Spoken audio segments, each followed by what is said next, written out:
NPR situation. Political correctness, character assassination, and intolerance at National Public Radio. That's the subject of this evening's Talking Points memo.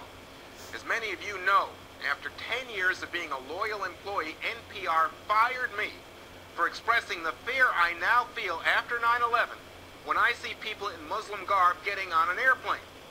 This controversy is now front and center in the national discussion. My comments about my feelings supposedly crossed the line somewhere. That crossed the line?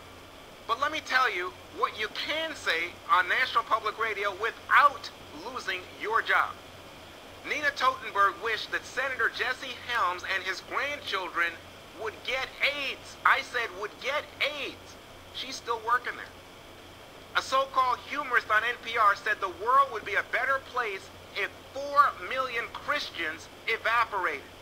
Hilarious.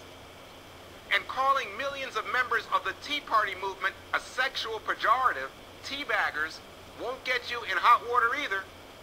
So it seems some opinions are more equal than others at NPR. Laura Ingraham pointed out last night on this show that any minority, but especially a black person, is not allowed to be anything but a liberal. If they stray off the farm, they are demonized, their skills are trashed.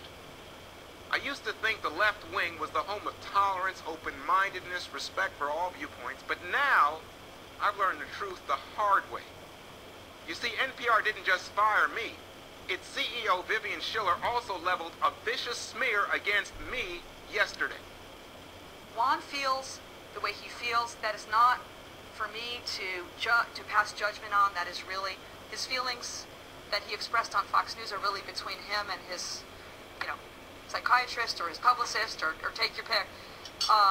But it is not compatible with a news analyst with the role of a news analyst on NPR's air. Have you no shame, madam?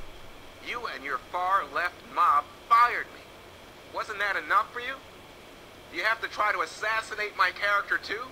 For the record, Miss Schiller issued a so-called apology to the press, not a word to me. And that probably tells you everything you need to know about her. And that's the memo.